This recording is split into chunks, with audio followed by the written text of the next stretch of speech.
Good morning, friends. Well, first of all, it's a pleasure to see you all. As I've heard in the morning, it was a challenge to get through the traffic. Normally I drive 30 minutes. Through Kiev, it took me an hour and a half. Probably that's the reason of our forum today, but nevertheless, thank you to those who managed to do so, that we managed to do it in time. And people of business, they normally take opportunities, so we always tend to be in time or even before the time. Otherwise, we won't make our money and projects would not be implemented successfully. So let's start our panel. We have tremendous speakers today, outstanding. We have 3 representatives from a big industrial business in different areas and with different project views.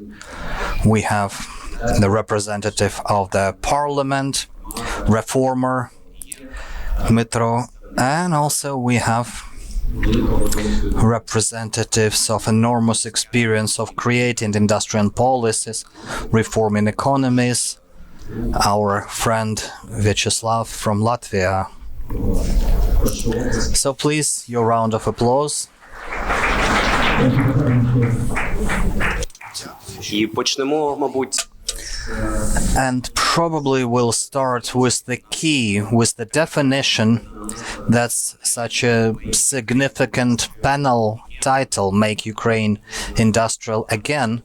And you may question a lot in regard of that, but as far as such an enormous experience and quite variety of experience among our panel members, I would ask very briefly, a minute or two, what's your reflection on that? What calls in your head this Make Ukraine Industrial Again? Any reflection in your mind, please?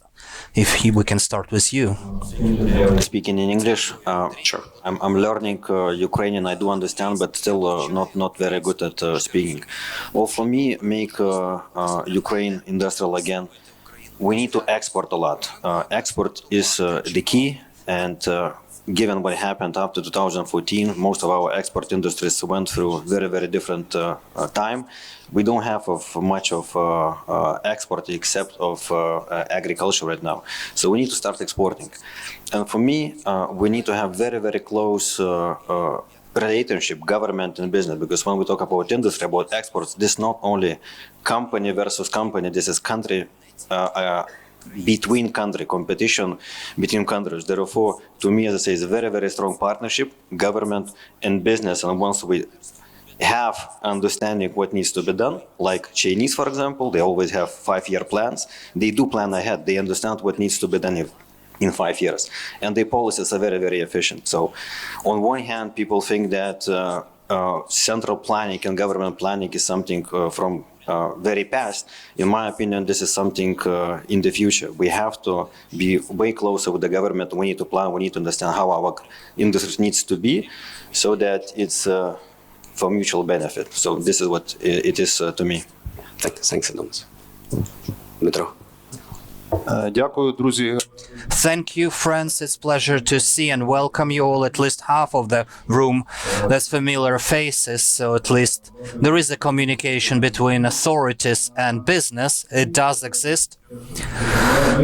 Well, Make Ukraine Industrial Again, I would like to suggest and to discuss such a very short concept as economical self-sustainability. I think that was something acceptable to our international partners who support us with funding and with other ways. They definitely would like not to have that aid endless, but we would like to return the commitments that we assumed. So it's a quick introduction why our international partners would benefit from strong industrially developed Ukraine. Speaking in language of figures, so CSC sets the normal economy that has 20% of processing industry as a GDP.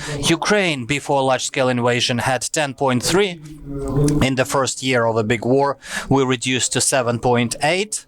Now we gradually restored, it's about 10%, the portion of processing. industry, but it's still twice less than OCE sets as requirement.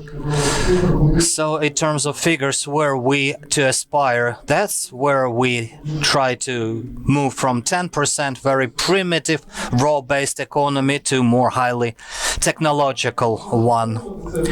If we would unfold that, I would probably call three directions to move to. We have to think to be self-sustainable in supplying ourselves with the goods and products needed for defense and a peace life.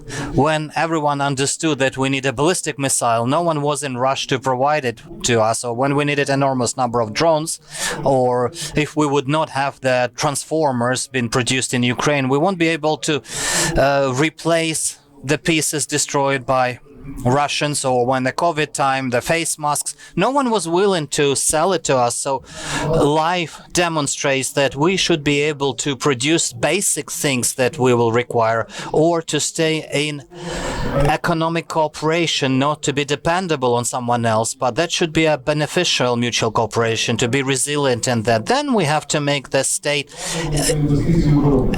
attractive in terms of investments. So we have to be the state where it is beneficial to build factories and plants, and then we have to provide the external world not with raw materials but with the added value products, highly technological products and goods, if you wish, increasing the level of complexity of our economies. So that would be the components that I would include to the industrial Ukraine. Well, I'm learning Ukrainian, but not there yet. Well, two reflections come to mind. First one is, of course, as an economist, my automatic reaction, industrial country is a country that has about 20% of GDP is manufacturing, right? So Ukraine is, I understand, is about 10%. So not there yet. The second reflection, a much more broader one, is that, look, over the last, probably maybe 50 years or so, the Western world thought that industry manufacturing was not important, that this was something that could be put to China, and this was kind of looked upon with a frown that, look, this is something like cheap, not kind of noble enough, let the Chinese do it. So now everyone understands that in the West that we made a mistake. We made a big mistake.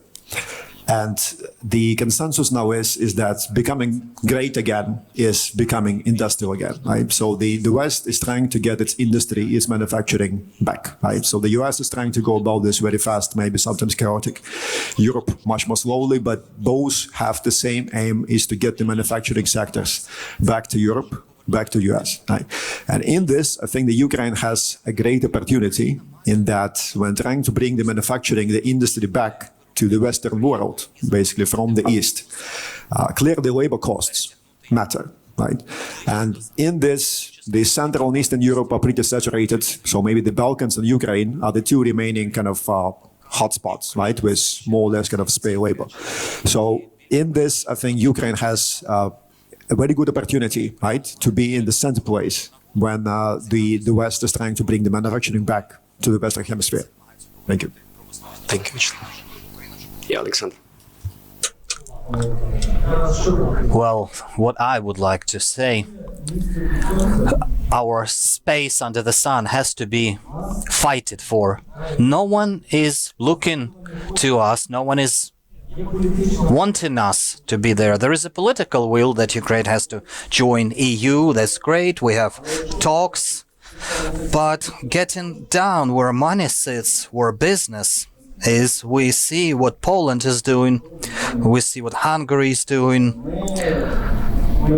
We are the participants of many European associations of industry, of entrepreneurs. We have assets in Bulgaria, Poland, Romania, factories in UK, plants in the US, and we are not expected there. If we bring our grain in it, we saw what happened. If we bring our metal, we kill them because of the cost of our metal. Sorry for this terminology. Same with logistics. We remember our trucks being blocked.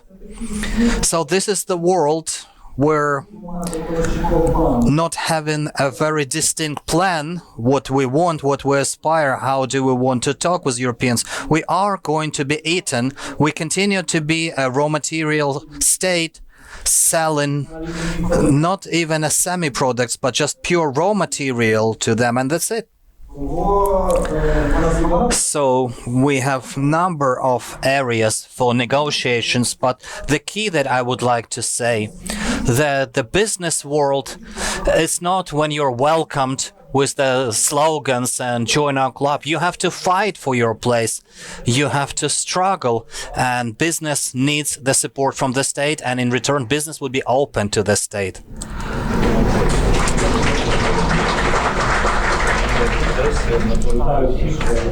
Greetings all. When we started this panel discussion called Make Ukraine Industrial Again, it means that we have to do something again. I don't really like in person to do something that already been done before, but we can have a very useful lessons learned based on our past. We're all aware that Ukraine was, and I'm sure will, be a super industrial, very potential state where all the modern cities and towns, they were shaped around the extracting areas. Kryvyi Rih, Dnipropetrovsk region, Poltava region, Donetsk region.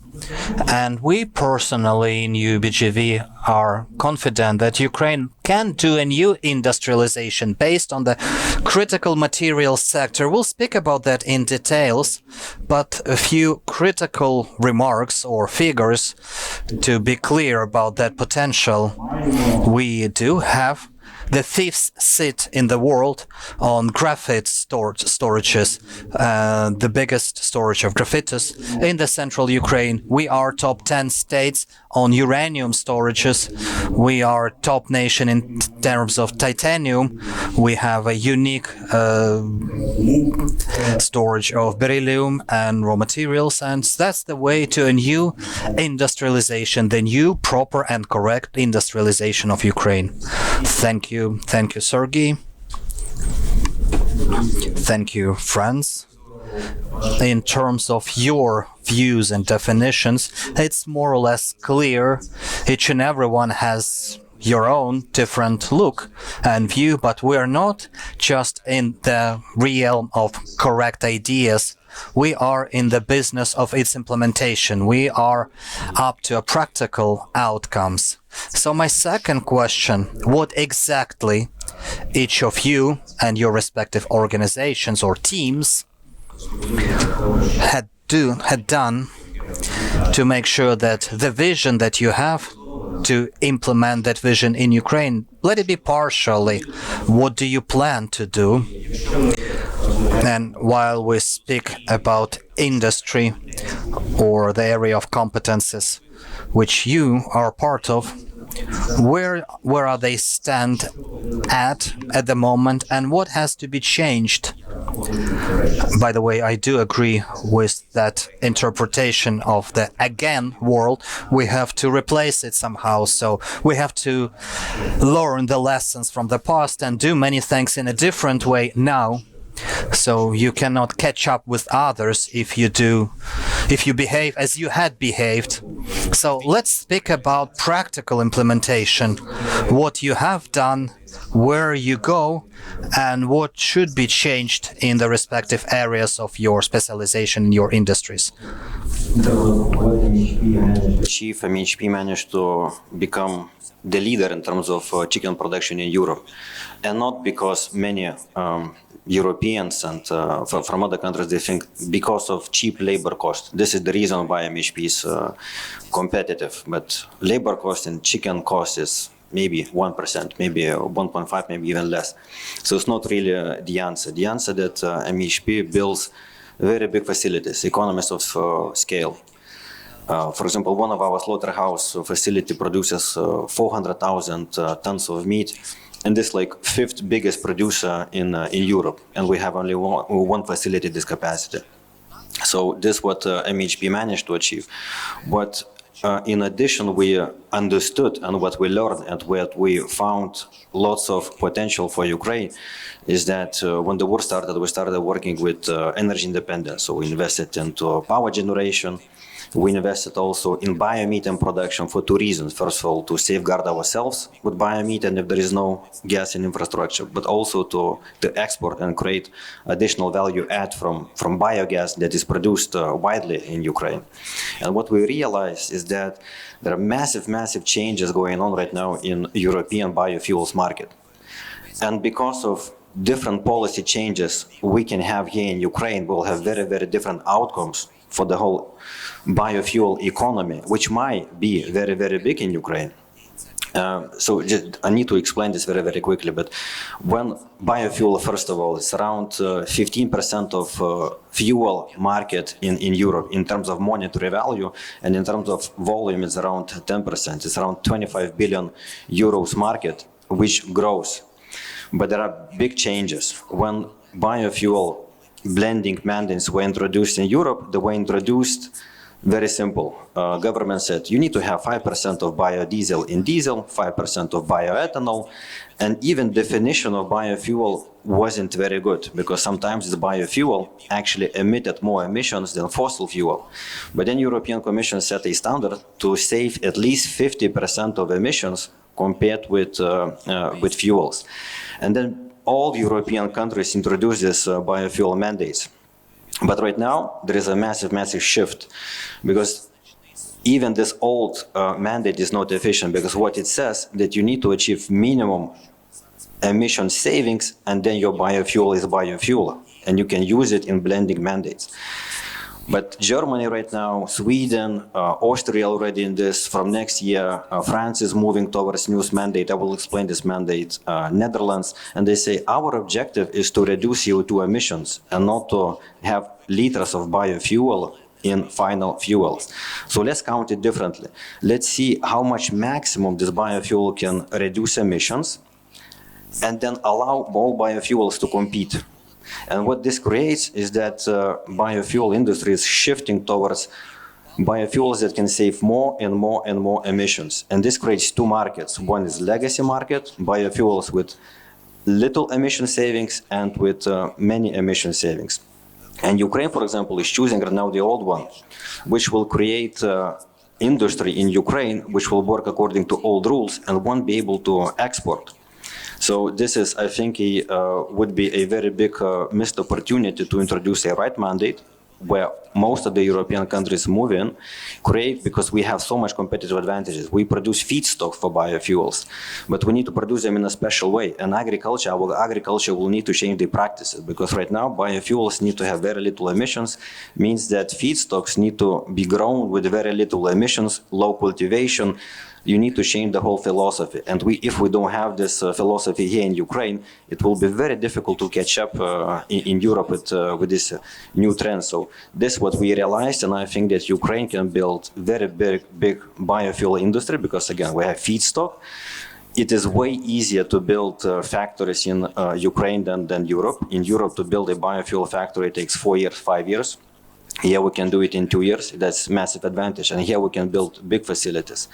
So this is what we realized, and I think that's very big potential. And we're asking government also to listen to this and to have a right biofuel blending mandate so that we grow our local industry, which will be able to compete and export biofuels to Europe. A couple of comments in this respect, Thomas. Number one, you haven't mentioned that MHP recently entered new market successfully, Spain, acquiring an asset there. And since we are part of Spanish ecosystem, investment ecosystem, that was huge. For Spanish Ukrainians with a large Ukrainian capital, expertise, and the brand name appearing in Spain was a huge shock and surprise. They never imagined that one of the biggest companies in this particular segment in Spain would be acquired by you guys. And when they did a check and they saw your track record, I would say 50% of investment ecosystem gave a call to me. asking whether some introductions could be done, because they have number of ideas of collaboration between MHP and Spanish business and investment ecosystem in particular.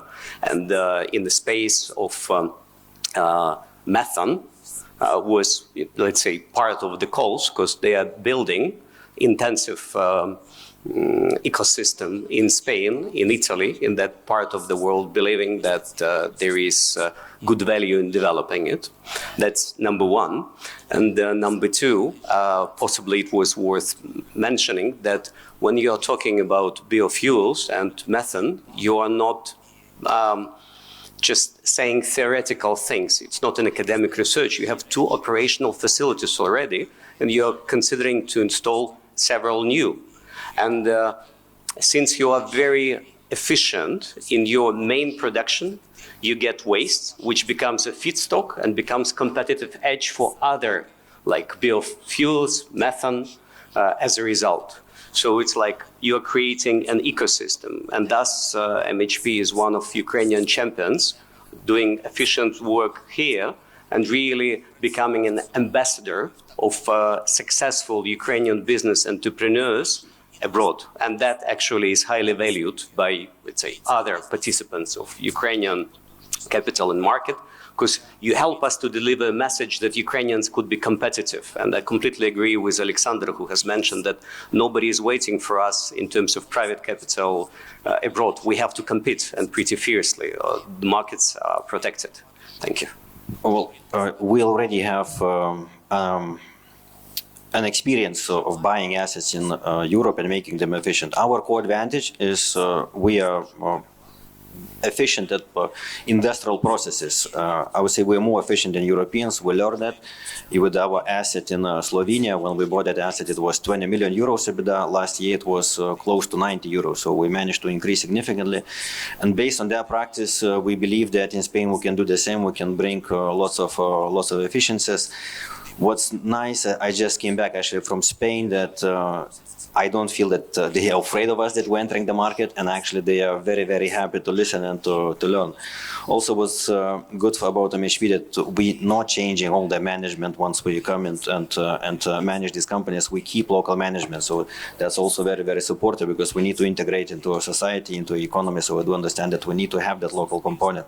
Spain is, by the way, very interesting. Spain is the 3rd pork producer in the world. That was news to me. Chicken, they're not big in chicken, but in pork they produce 50 million pigs per year. That's more than Spaniards in Spain. So it's a massive country in terms of meat exports.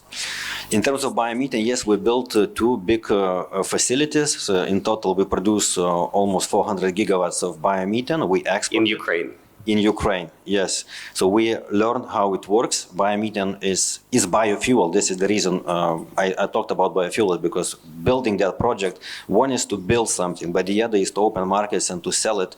And biomethane and biofuels in general, very, very complicated, because it's very, very regulated. And you have European level regulations, but then you have EU member states regulations with additional barriers, and they can be fought. We can open those markets, but we need very, very competent force. Government helping us, because most of those barriers actually they are illegal under the EU law. So once you bring that, once you show them, moves start to shift.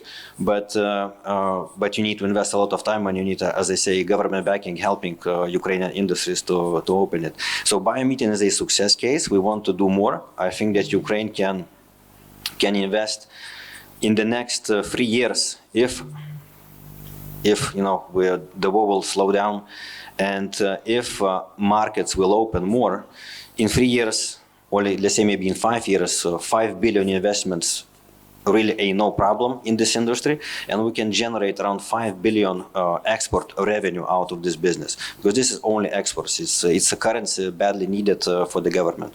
As I say, there is massive shifts in biofuels. Biomethane is very competitive biofuel, because many countries go towards the mandate that I explained. They're not looking to liters, but they're looking to the quality, how much emissions saved, and biomethane is the most efficient in this category. And then you have maritime industry, which introducing CO2 emission reduction targets. In EU, we already have it. It's starting from this year. And every year, CO2 emission reductions, they grow very, very quickly. Till 2035, CO2 emission reductions need to fall by 20% in maritime industry. That's massive demand. Plus, actually, today it's such a coincidence that International Maritime Association needs to introduce global maritime mandate, and this will create even more demand for biofuels. So again, the government don't need to overlook this big trend, so that Ukraine is there, because again, we have very big competitive advantage because of our agriculture sector and because we can build big. So there is an opportunity to add 5 billion a year to our GDP if we do everything accurately in that particular space. Thank you, Thomas. Dmitro. Я хотів би зробити таку ремарку. I'd like to make a caveat here that this forum is a very important platform to field the agenda. If, for instance, 5 or 7 years ago, we had discussions here around the necessity of industry at all for Ukraine. Now, on the contrary, we are discussing what has to be done to develop this industry. That's an important point. And when the public approaches this discussion, it is revealed that it is not our invention to discuss it. Many countries have been practicing it for decades. And taking this opportunity, I'd like to announce that at 14:30 we are going to present our study called Practices of Inducement. Our analytical company prepared infographics showing how different countries develop their producers using different kinds of made-in policies. So made in Italy, for instance, the whole ministry is called this way in Italy. So there's a lot to learn from our partners. So at 13:30, I invite you to look at it. Ukraine is already starting to prepare this comprehensive made-in policy, led by Prime Minister Sviridenko. By the way, she gives her regards and feels sorry not to be able to attend because of the IMF meeting, and I hope that they will attain the necessary results there. Still, made in Ukraine is the image of industrial policy that we will have to develop for a long time to come, but we have it already. I mentioned the low share processing industry in Ukraine, and this is the aim of Made in Ukraine policy, to increase the share. We gradually increase the share during wartime, and this is one of the factors. This policy is one of the factors that helps us to continue on, to move on despite the struggle. To have tangible progress, processing industry has to be in focus, and if I'm not mistaken, for 3 or 4 or even 5 quarters in a row, this policy has allowed us to contribute 17% of budget revenues. And the processing industry is now demonstrating the highest positive dynamics in terms of tax revenues. So companies are paying taxes. So this legal aspect is also advantageous here. Talking about Made in Ukraine policy as of now, we have 15 programs within this framework. They are structured according to GDP directions and exports. So here's a short list of them. Local contact requirements and procurement, one of the most efficient policies, which does not require money from the state. And here I can refer to our international partners who are represented here. This policy is complementary to our international partners. This way, our public procurement is opened for European and Ukrainian, American and Japanese producers, and we limit the access for countries that are not considered friendly to us. There are also programs for partial compensation of equipment cost, and here we have a good example in agriculture. The country has been able to stimulate technological growth here, and this area has grown 2 times in Ukraine's agriculture. We have grants for the renovation of destroyed or damaged industrial facilities. I hope it's not needed, but we have this program, so you can use it to whomever it is relevant. 579 program is also available for investment purposes. 150 million hryvnias for businessmen present here. It's not a large sum of money, but still it may be useful. Industrial parks were launched last year. As we talked before, industrial parks used to exist only on paper before the war, but now we are starting to build plants. This is the peculiarity of our mentality, certainly, but now industrial parks are being opened every month. I'm not naming them specifically because of the news of rocket attacks that we have constantly, but the managers of those parks are here, and I thank them for their effort. We also have support for investment projects. We are supporting $200 to $300 million worth of projects. Next year, we are going to launch the insurance of war risks, which is an interesting topic, and we are developing the Export Credit Agency, which is a small one still. It is small in comparison to its counterparts in other countries, but it did not work before the war and started operating after 2022. So this is a very short overview of policies which are part of Made in Ukraine policy. Let me also mention some of other important innovations, but briefly speaking, I reprimand myself for it. The policy that we have formed now is 60% is about SMEs. And I think that this is a problem in terms of what we hear from our international partners. They say that there is nothing better than SMEs. They may be right in part, but for the country as Ukraine, we cannot exist without large businesses. So apart from growing micro and middle businesses, and we have also to think how to enable large companies like present in this hall to develop and be efficient.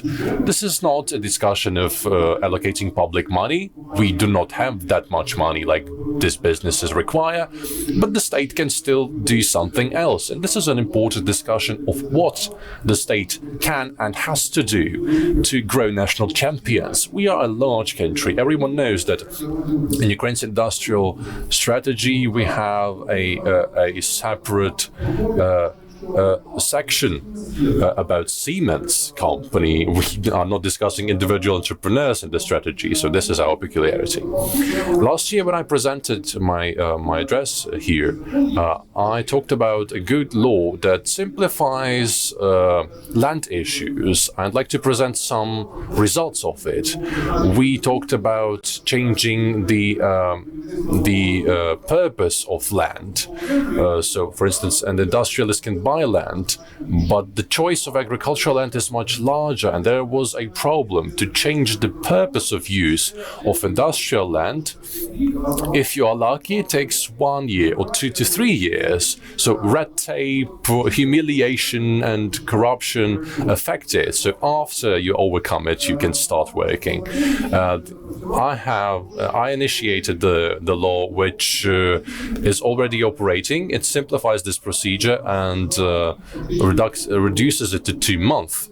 So as a result of it, we have 171 affirmative solutions on changing the purpose of usage of land. So in effect, it means that 2 to 3 years earlier, now industrialists can build industries and firms and companies like energy companies. If I mention some figures, 75 objects for storage industry, 42 decisions are being processed, 30 for industrial parks. So this is all related to industry and energy. 28 land plots are also devoted for some other industries. So Madam Natala, responsible for this work in Kyiv Oblast, is here. In Zakarpattia, Rivne, Kirovograd Oblasts. So these authorities are very supportive of this initiative. Sumy, Donetsk, Zaporizhia, Ivano-Frankivsk, Luhansk, Kherson, Cherkasy regions are already celebrating, are lagging behind, of course, for understandable reasons, of the war. So it's also important to say that I have found people who have taken advantage of this procedure, simplified procedure, and I talked to people who are building power plants. They say that I can tell you exactly how much money we have economized by building a power station, by building a power plant 1 month earlier. This is a huge sum of money. So we can connect industry and households to power earlier, and I think that, I hope, that by enacting this law, we have made things simpler for many people. From a practical standpoint, in essence, we have increased the range of land plots that you can choose for industry. You can be sure that practically any land plot that you choose in the suburban area outside the cities, you will be allotted it to use it for your purposes.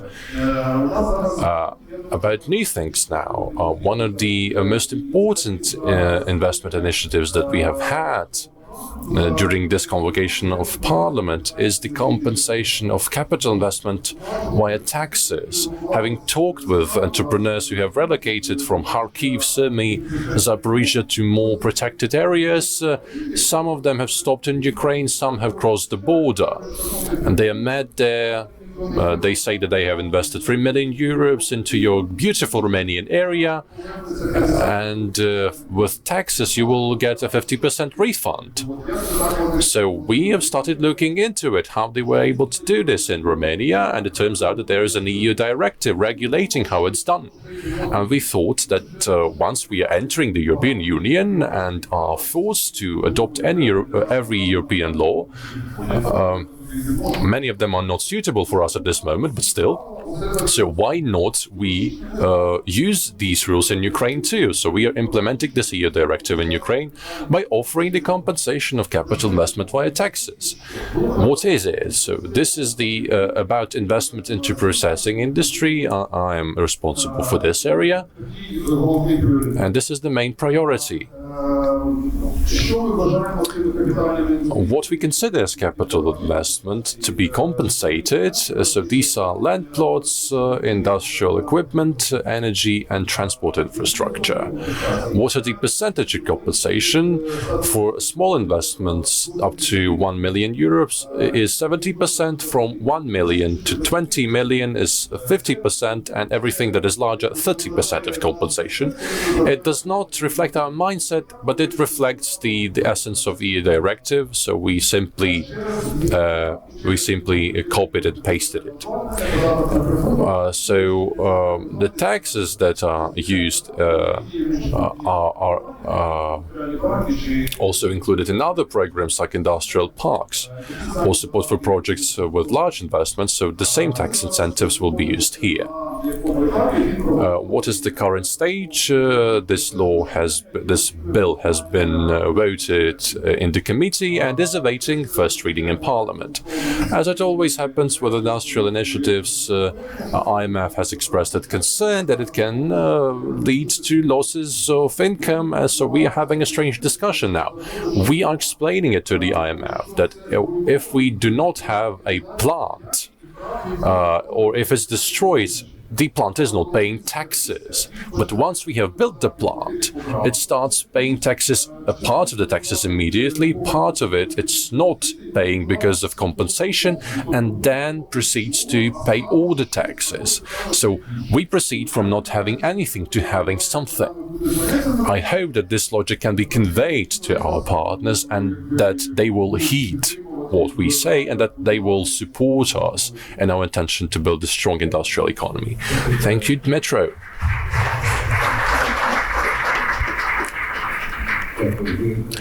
Thank you. You have said it before me. I thank you in person because the more competent parliamentarians we have that know what has to be done for the country, the simpler it's going to be for private capital to abide by the motto of our forum and change the country. So thank you very much indeed for what you're doing for many years. And very intentfully. Brief remark, thank you. I also have to mention that this initiative is going to also work for currently existing companies because you can expand and use this initiative too. And for all of us, I'd like to invite you to read the law, the draft bill 13450, 13414 and 415. I'm ready to take into account all of your comments, reservations, concerns. Thank you, Dmytro, for this too. And two brief remarks here. You talked about achievements in allocating land plots, changing the status of land from agriculture to industry. Parliamentarians a couple of years ago made the first step by allowing this transition from agriculture to industry for land.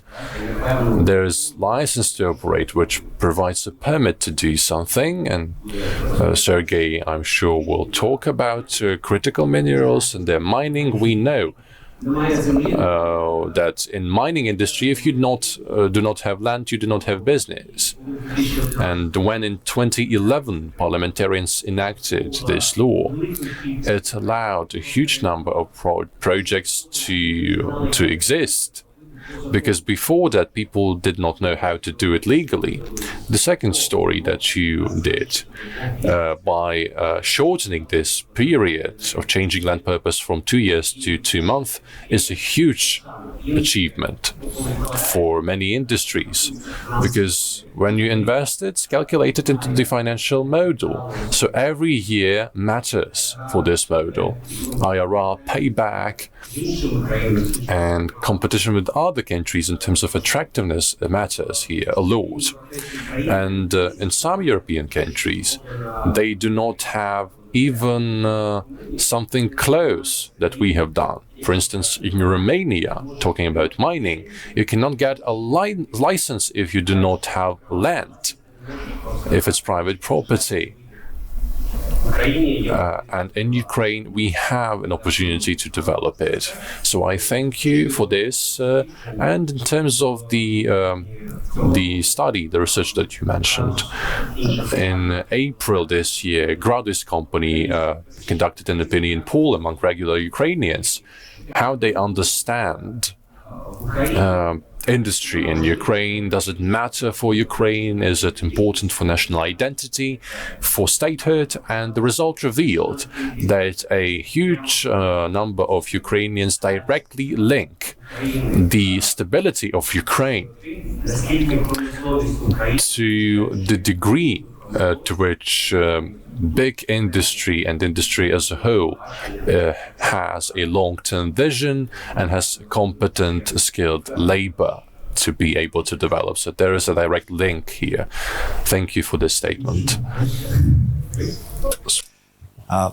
Look, I think one of the main questions on this panel is about the industrial policy and should Ukraine have it?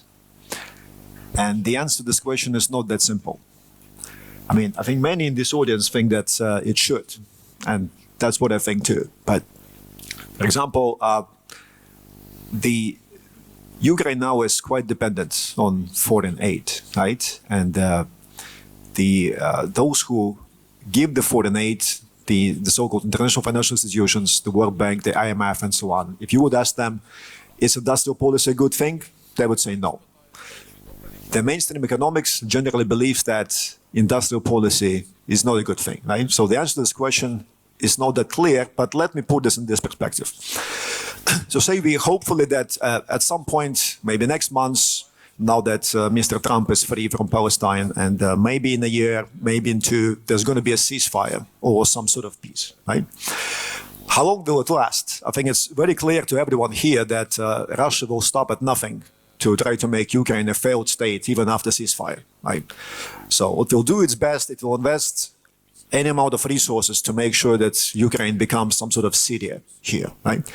So any kind of ceasefire is probably going to be just 20 or 30 years until the next conflict, right?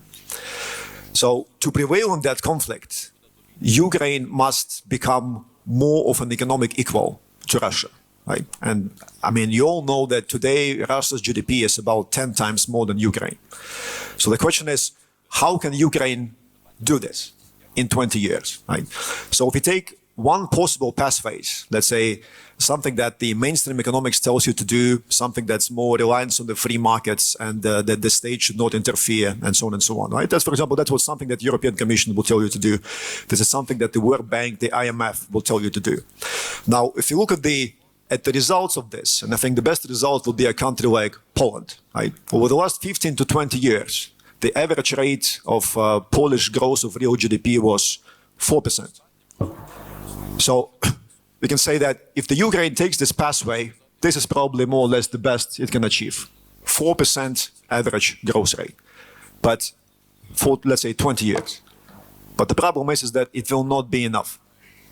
It will not be enough to get anywhere close in terms of economic and military parity to Russia. It will not be enough to survive. So the question is, how can Ukraine achieve growth rates that are closer to 10% of GDP on average for the 20 years after the ceasefire? That is the question. And the only answer to this is industrial policy, right? So the only countries that managed to achieve those kinds of growth rates, and of course the most recent example is China, are the ones that very actively used the so-called industrial policies. So in this, in my opinion, Ukraine simply has no choice but to try industrial policies. Now, it is tempting at that to say, oh, great, we should do industrial policies, and let's go and try to do that. Let's go on the state, try to help the industries and Ukrainian businesses to grow, to export, and so on and so on. But this is not the end of the story. I think we need to have actually a great amount of fear and respect for this thing they call the industrial policy. Why? Because the success rate is actually very low, right? So I will look forward to that presentation of that paper, right? But what it will probably say is that out of, let's say, 100 countries that tried industrial policies, only maybe 3 or 4% actually succeeded, right? So we have heard about the Israel and Singapore and South Korea and Japan, but did we hear a lot about all of those who tried but failed? And there are hundreds of them. So it is very easy actually to get screwed, excuse my language, when you do the industrial policy, and you should be very careful doing this. There's also going to be quite a lot of resistance to the Ukraine doing the industrial policy because, as I said, the international financial institutions, so those who would actually have a lot of say about the Ukraine's economic direction over the next 20 years, right? As long as Ukraine is dependent on foreign aid, I mean, they would not, how should I say, take it at face value, right? They would not allow any kind of industrial policy to proceed. And that is actually a good thing. It's a good thing because it means that to create the industrial policy, I mean, Ukraine must invest in that it is actually very well developed and very well thought through, and that it be able to convince the extremely reluctant IMF and the World Bank and the European Commission and the others that, look, we believe that this is what we should do. Right? The thing with industrial, I mean, maybe in a few words, I mean, the danger of industrial policy is in creating, how should I say, some businesses which are kind of pampered and spoiled by the state aid, right? That have spent most of their life living on some kind of support and not ready for the real world, right? So the challenge of the industrial policies maybe is akin, like, I mean, I'm sure that all of you have kind of thrown the paper plates at some point, right? And you know that there are two important moments in this, right? Of course, the one is that you need to have like quite a strong arm, like to give this kind of initial boost to your plane. But the second thing, and maybe the most important, is that there is a moment when you have to let go, right? And that is how it should be implemented, in that whatever kind of help and assistance is given is got to be this extremely kind of temporary, right? Preparing for the real world, right? So in the end, you will have to let go, right? Now, maybe the final thing, there's been kind of quite a lot of talk here, is that, oh, can we do that? Or maybe not, can we do that? Can we really achieve that? So about in January this month, I spent 2 months preparing the economic development strategy for a country called Bhutan, for the Bhutan's government and the United Nations Development Program. Now, you probably don't know much about Bhutan, but let me tell you that from the economic development point of view, it's kind of a development nightmare, right? I mean, think about a country that is 98% of its territory, it's mountains. Think about like you live in this country. 98% of the territory is mountains. Your only pathway to the world is through India, and then through India, it's like whatever, 400 or 500 kilometers to the nearest port if you want to export anything. You cannot really ship anything 50 kilometers, right? Because the roads are extremely expensive to maintain, and then every year, because of monsoon, they have to be repaired, and that's kind of a huge investment. The whole market is so small, you can't possibly like scale or do anything, right? Just to give you an idea, in the 70s, there was another country next to Bhutan called Sikkim, right? Exactly the same kind of a kingdom. And in the 70s, it decided, well, independence, no, it's not worth it. Let's just join India, because going our own way is so hopeless, right? So what I want to say is that instead of all of these challenges, I mean, which are 100 times greater to development than anything, I would say, that Ukraine faces today. So today, Bhutan, in terms of a GDP per capita, exceeds India by about at least 50%, right? Having found their way, right? Having, for example, found that these mountains give them an advantage of that, because of these monsoons, there is a lot of water going down like half a year. And that's a lot of hydropower. So they've built in hydropower an equivalent of about 3 nuclear stations already, and selling this energy, electricity to India, right? So what I'm trying to say is that no matter how hard the conditions are, and no matter how much is against, all the odds are against you, there's always a way. But what you have to do is maybe not that much look at what the others did, but think of the here and now, right? What will work today for this specific country, for this specific industry, right? So I believe that the industrial policy must be tried. And that's the only way to make the Ukraine really strong, not only industrial, but great again in those 20 years. But there are great risks in running and implementing industrial strategy, right? But I do believe that Ukraine can do that. Thank you. Thank you, Vyacheslav. Well, I see our friend is shaking his head. Dmytro, please give us comments, several minutes, just to give space for others also to share. Would you like to comment on Vyacheslav's? Yes, sure. I will be very briefly. Знаєте, You know, I will start that once again. I will thank all our international partners for the support that they provide. But it would be inappropriate to tell Ukrainians that at the beginning of the war we had no drones, no missiles, nothing that we could produce because we were told for a long time because it's very risky to introduce the industrial policy. So that would be incorrect to tell that it is risky. Sorry for that direct and plain language. Not to dive deep in discussions, I'll just quote Professor Reinhardt, who spoke once here. He said very critical thing: never listen to those advices that they give you. Look what they did and repeat what they did in reality to become successful. So that's the critical conclusion that we have to make to ourselves. I think that Vyacheslav in that part would agree, making the example of Bhutan.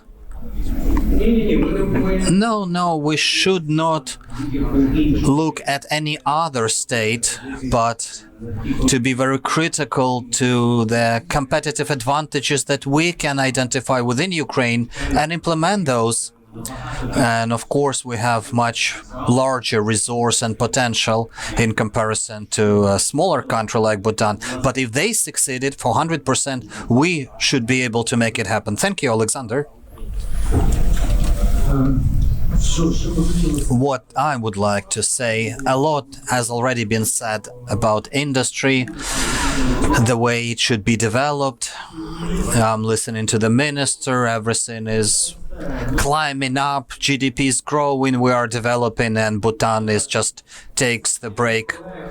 Well, we are aware about the Ukrainian projects in recent 5 years that costs $1 billion. None. IT projects that move Ukraine economy, the only big projects that Dmitro said may have impact. Big corporations move economy forward. Same in US, same in Germany. For instance, taking the industry of the one that I'm part of, our coefficient of engagement of personnel is 1 to 8, one of the highest interdepartmental. So one individual is engaged in the metal industry, is also engaged in 8 more adjusted areas. So I would take a perimeter of that sort for the development of industrial policy. We have number of examples that we could make what could be done better, but let's not forget that the war is going on. Every day we have missiles running on us and the power cuts and electricity cut off for the industry. Even in these circumstances, we keep working. Speaking about our industries, we do not look at the development at investments. We just strive and struggle to survive. So we can say a lot about rocket science and how life is going to be great in 10 years, but you have to survive these 10 years. We had 120,000 people employed. Now we have 50,000. We lost half of the business. Half of the business keep being attacked. But even still, we are the biggest exporter. We are number 1 in export. It does not mean that we are that great. It means that the entire economy been condensed in twice. I don't believe in any figures that things are great here. We have to be realist and get out of this warm bath. There are few reasons or few factors that we would like to draw attention to and improve. Maybe government could be able to be adjusted somehow. When we say that we have developed industry, make Ukraine industrial again, we are not saying, well, there are projects for 100, 200, 300 million dollars. We can't operate these amounts. Our credit portfolio, $2.5 million. You won't be able to build industrial policy at 300 billion. We speak about raw materials a lot. We do help. We interact with the US Embassy and the fund, and we advise them, we consult them, we're ready to be engaged. But let's be clear, in order to take away the soil That's $1.5 billion only. That's a single mining facility, maybe smaller mines. I'm not speaking about the factory constructions. Enriching factories, we can't, if we want to move forward, we can't operate the figures that we invested 100 million. It's not the gear for economy. We would not get this 4% GDP growth advantage. That should be some global industrial policy that would demonstrate that we run the huge, enormous projects. Those move other subsequent areas. So let's see where our competitive advantage sits. Speaking about industry problems today, what prevents us from being developed, that's access to capital. There is a Ukrainian facility, 8 billion, maybe 100 million has been given to someone. It's been said that maybe someone in the room had got access to this money. We have not. We submit our projects. I know that there are about 160 companies submitted their bids, but nothing happens. So access to this capital is blocked, and I really would like government to pay attention to that. Same external loans. A lot has been done by the National Bank. A lot has been liberalized, allowing business to pay incomes on the stocks, but we can't pay the course. And in 2026, we'll get to default state.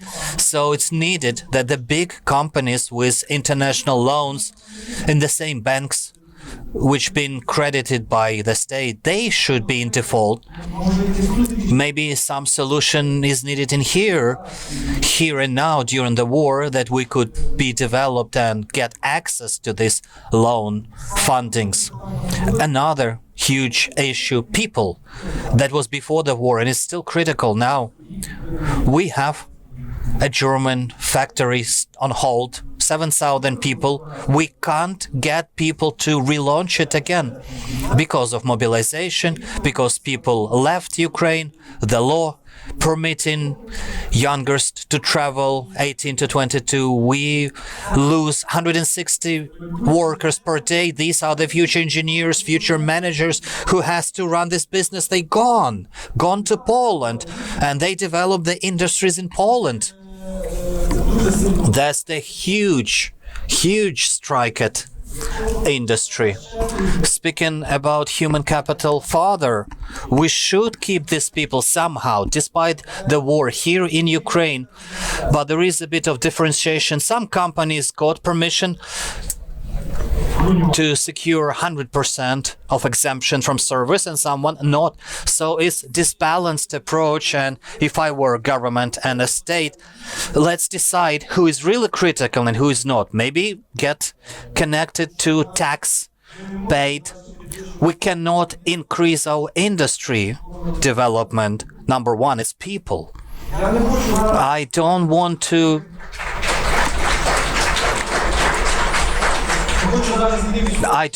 to get dive into history what's going to happen after the war. Let's be clear, 8 million of refugees, the best left, those who were unable to utilize them here, but those who had on top maybe language proficiency, education, these people were lost, and we have to think how to bring them back. Maybe again a STEM program. I know Mikhailo Fedorov was part of this program on bringing people back, because when the war would be over, we were seeking people. We were bringing people from Turkey, Uzbekistan, Kazakhstan. But after the war, that would be the bottleneck that we would be able to cross, even if we would have enormous money, if we would be told, do it. We won't get people for big projects. And I'm speaking about attracting people that requires 3,000 workers, 4,000, because to build one dome, a metal processing dome, maybe it's not the best example now, but we were measuring economy by the number of domes. So to build one dome, we need 5,000 people. I don't know where we got 1,000 workers now. So the challenge of human capital is getting more and more critical. Not even the issue of money, but after the war, that is going to be the bottleneck. Maybe during the war it's incorrect to speak about some predictability because the horizon of planning is few months.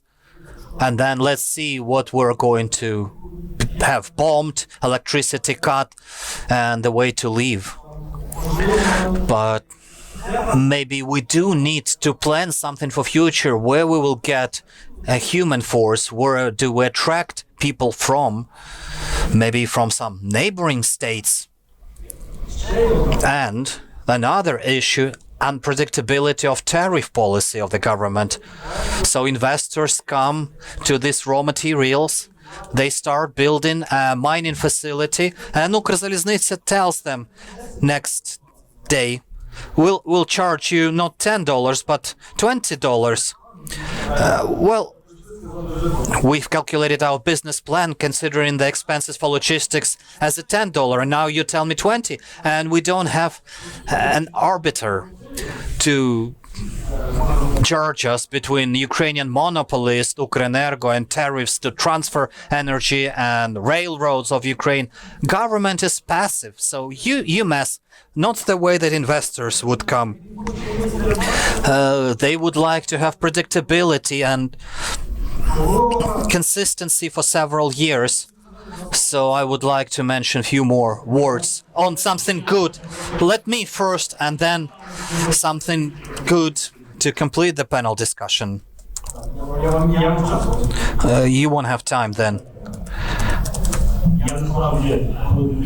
When I look at the time flying, I just recall the old anecdote was going to tell, and then I'll keep it later on at informal discussion stage. So I'll just remind the issue that answer is expected, what we as business are doing for the new industrialization, what was done, what are our plans, what our vision. I probably would like to demonstrate something at the end because absolutely a lot of things been mentioned, absolutely fair things. I would like to bring just one little slide. And PGV, it's a big investment group. In our industrial plan for this year, we have launched several factories. But now, I would like to focus at a very critical area, that's extraction of critical raw materials, and we have one of the projects, that's Balakhiv storage of graphites, and we would like to do such an infographic to demonstrate how that area affects at the state development. We were talking a lot about European Union. We wish or we advance or we want an advance, but for average people, European Union, it's about access to some benefits. And me as a person who spends a lot of time in Kiev, I believe Kiev is already European. And then when I travel elsewhere and I feel in some European cities or towns, a bit lower level of services that we have in Kiev, but if you leave Kiev 100 kilometers away, the situation is radically different. So Balakhiv minery in Kirovograd, and we saw that the budget of local community, 20,000 people, is about $20 million. So almost 1,800 hryvnia per person. Our project that we develop actively now, and we would like to launch the construction next year, it's operational expenditures envisage some $230 million for salary fund. So that's the money to be paid in a given region, in a given town, in a given community. 60% of those, as practice says, to be spent locally. When it's been received, that's to be spent the way we live. What we succeeded to do, we developed the project from scratch, from zero up to meeting the international standards, get a critical status from European Commission. We succeeded to secure positive feedback from IFI, very strong one, and we keep attracting investment funding to develop this project. And just a few words to be mentioned at some myths that are very often taking place with us, especially in the area or in the nation. We would like to be a processing industry, to develop a processing capacity. So speaking about graphites, what is graphites? That's the key material for batteries, energy storages that are actively developed worldwide. The main supplier of these graphites, that there is a certain technological peculiarities not to be dwelt on. There is a China that supplies the worldwide some 97-95% of this entire product production that concerns each and everyone. And we would like to make it happen that Ukraine would become a key supplier of graphites for European Union, for the United States. And there is a real capability available. And it is not about the raw material, because to extract that material, several stages of processing, knowing all the details of the project, knowing some basic engineering that we developed in cooperation with a leading European company, it's about high technological business. Because that myth that by developing the sector from materials we become a raw-based economy, that's not true. And it's always the case that the child, before going to university, has to attend a nursery, maybe graduate from school and get grown a little. Another critical myth, it's about state national policy in the area of raw material processing and development. There are different views. Quite often I hear the view that state should stay isolate, just create the rules of the game, and business shall do the rest. Maybe in some areas it works, but in fact, in the sector of raw materials, absolutely inapplicable. Because when we speak about competition at the world markets, very rarely you may recall the companies, mainly mainly the states being referred to, China, US, Peru, but not the companies. And here it is critical that we do see that Europeans are looking in that direction when they recognized our project as a critical one. They are quite positive in terms of interacting and cooperating. And that inspires, in fact, we see how much the state would like to do with its limited resources. But we do believe that this sector is going to provide additional industrial push to our state. Just to complete, to disperse a bit of pessimism, we are quite realistic. We are represented in different business segments, and we are quite realistic in terms of what's going on. Lots of challenges, but we stay optimistic, and optimist is not the one who screams hooray, but is the last who say that's it. Total failure. Thank you. Thank you, friends.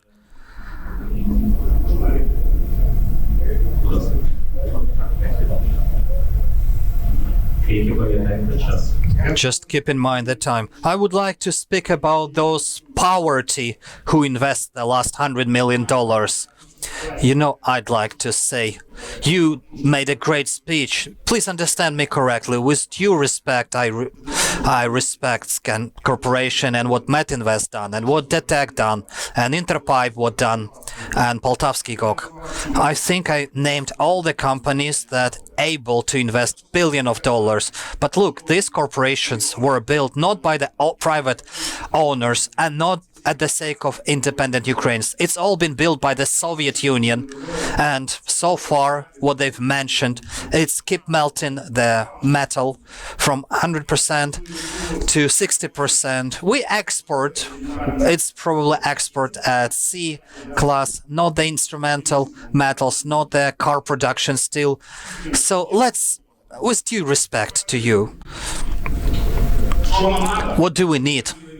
We'll find investments for billions. Yes, Ukrainian young business that started from scratch is enabled to invest billions so far.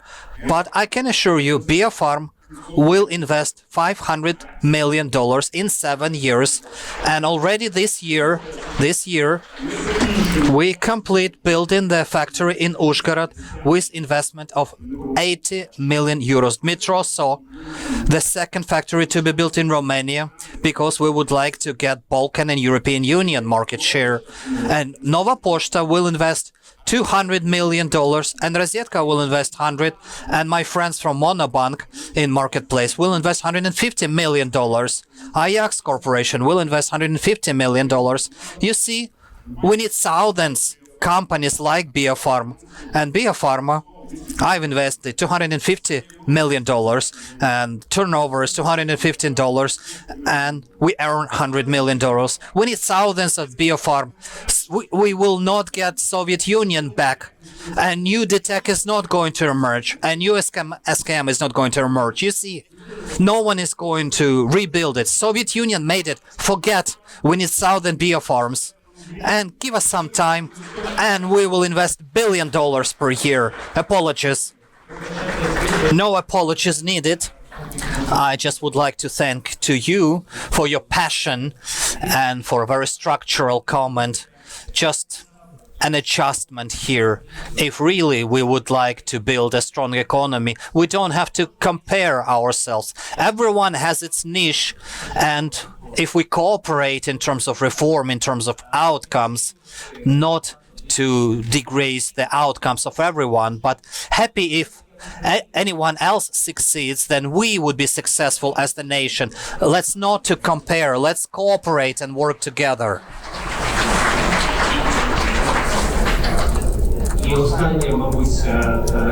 And probably the last thing to do. We said a lot. If each and every one of the panelists, briefly, just one thing, the priority. I do see there are many of those, but something that you believe the critical one, so the nation would change for better. Just one thing. So of our panel, using his word, he said, you don't have cards. And I think in some of the places of our industrial policy, we don't have cars. For example, supporting business with subsidies, with tax cuts, is very, very expensive. And we don't have this kind of instruments. But then there is other thing to debureaucratize, make business environment very easy. We already have big progress in this, but still many things can be done. And thank you, Dmitro, for helping this, because this is one of the things that cost very cheaply, but has massive impact. But the next the most important, I believe, aspect, and I believe Biopharma has the same problem because we have this problem, is just helping to open us new markets. Because if you don't have markets, doesn't matter how many subsidies you will receive. You don't have project that generates revenue and EBITDA. You need to have markets where to sell. And right now, this is where I think our efforts lack. And this is, by the way, where business itself cannot do this task. We need government to be way stronger to help us opening the markets. Thank you.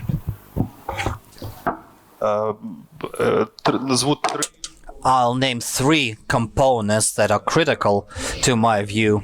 Firstly, we need a state policy that would place Ukrainian manufacturer as a priority, that would set an environment when production will be beneficial and investment in production would be beneficial for processing, not for extraction of raw materials. I'll repeat, Alexander, our friends and enemies block our raw material logistics, so it would going to be even more exciting in future. We have to get rid of economical low value. We have to value ourselves. So you got to the shop, see the sign made in Ukraine, and in industrial dimension, there are Ukrainian technologies, Ukrainian products, give them a chance. And in the national consumability, that's the same. And third, the critical thing, and there is a reference to what Konstantin just said, we are not going to build a successful highly technological state not having businessmen who would like to build here in Ukraine the best factory to produce the best product in its class. So we need businessmen who bring not who dream about the biggest yard or biggest skyscraper, but dream about having the best production here in Ukraine that would make them happy. So having these three components together would make our successful puzzle for being highly technological state. Is understanding how Ukraine can make its defense industry into the driver of exports that will be comparable to the agriculture, right? Because you all know that the world is arming at speed, right? Europe is spending a lot more money on defense. And everybody is looking at what's happening in Ukraine because today, clearly, the drone is what machine gun was in the World War I. What tank was in the World War II, right? It's a game changer, and whoever has either the best drone technology or the best anti-drone technology, he is the winner in the next conflict. So I think that's a great opportunity for Ukraine, and I think that's the priority. How to make money off defense. Yes. Thank you. Ну, я напевно. I would probably specify two factors. First, human people been mentioned already for big companies, and people's access to these industries and availability of qualified personnel. That's critical. I'm not going to repeat myself. We have to think how bring people back home, how to educate people, how to make sure that industry would become a matter of fashion. You spoke about the polling degree. We have our own polling, and our polling says that the young individual before age of 25 has no idea what industry is. They most likely would join IT rather than industry. Of course, that's the market, that's competition. It's easier. You stay home, work online, being paid just $3,000, and in opposite, you have to go to the factory. That's something unfashionable, unpleasant, and that's the problem. The other thing, or the factor that I would specify, that's the industrial policy. Maybe it's overspoken thing, but at the government level, I would probably do some decree or some laws to support industry to be developed the way that been done in the States or in Germany, for instance. If I may, from the practical application, we do need access to the project's funding, access to a cheap and long money. That's critical for Ukraine to develop its active, powerful projects, both for biopharma, BGV. From philosophical standpoint, I think we need persistence. And I would like to complete and to finish with an anecdote. Interview for the candidate. What's your strongest personal feature? You know, my personal feature, persistence. Okay, we'll get back to you in 3 weeks. No, I'll wait for you here. Thank you. Dear friends, let's thank our incredible panelists.